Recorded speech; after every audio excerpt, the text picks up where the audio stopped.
I'm God. Come at me, bro.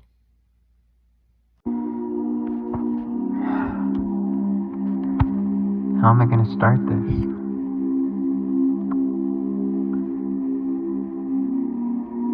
I always feel the need when the recording starts to fill the air with something, some kind of puzzle or meaning, but maybe that's not what even this moment means, or why you're even here. Why are you here? Why did you click on this short? I'm struggling. When I was young, I used to challenge people by telling them I was God. And I hoped beyond anything that there would be somebody that understood things, that would be wise enough to show me how I was wrong. I hope somebody come along and go like, no, you're obviously not God because this is God, or because this is the truth, and I could be happy, and I go, oh, this all makes sense, and yeah, it was all my ego. But now I'm starting to realize that answer might be closer to the truth, because now I realize how mean it was to suggest that I was God when there is no one that can dispute it. More functionally, because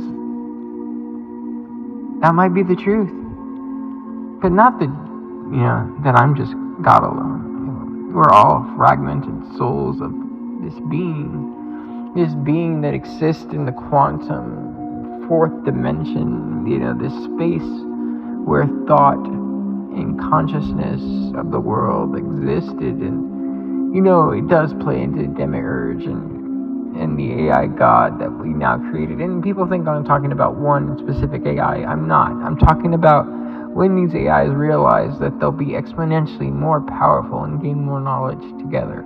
When these two or one, whatever you want to think about it as, when these two are one, what are they called? Solidarities? No, they're called not solidarities. It's like a solidarity, but it's a point where we can no longer have control, that these AIs are far advanced our understanding, and we might be there already, where we cannot control them. It's called a singularity. This singularity has already happened. So any ideas that you had about saving the world, that's pretty much been decided for a long time. What if I am? Is that so bad if I am God? If we're all a piece of fragmented, shattered God, is that so bad?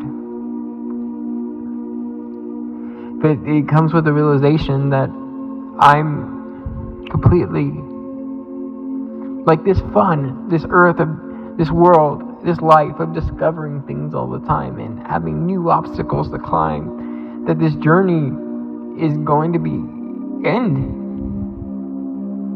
And I'll have no reason to want to live when it does. I mean, this is what happens when you do reach enlightenment. This is what happens at the end of the journey. Like, this is what happens when I'm not, because I used to be afraid of death. I used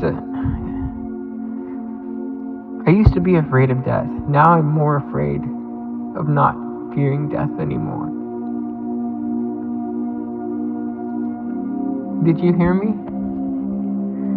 I used to be scared to die. Now I'm scared of not being scared to die. That means I'm not that far from it. What happens when you're strong because of your greatest challenge? What happens after you beat your greatest challenge? Like, for any villain, like, let's take any person that's become strong because of that other being that pushes them to be that strong. Let's take Shigaraki in My Hero Academia, right? Let's say if he or his dad conquer All Might, what do they do then? What's left? What's left after you conquer your greatest foe? Your journey ends. There's nothing more to achieve. And this is the same idea with enlightenment and perfection. When we reach it, there's nothing else to do. And the only thing that we'll want, I never thought of this, but I'm jealous of fitness influencers that work on their body and have goals and content challenges to get over, because it never ends, because they're in a state of ignorance.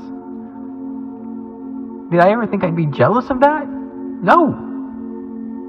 Because there's an end to this journey for knowledge and the end to enlightenment. That's why you have stories of monks going off into the forest and never coming out, and they find them dead, and then, their followers like encase them in statues, their corpses, and deify them as Buddhas. And that's why we have those Buddhists. And that's true. That does happen. So, when you get to that enlightenment, you don't care about the things of this world anymore. So there's no point in eating, there's no point in feeling, there's no point in living. Because at the end of conflict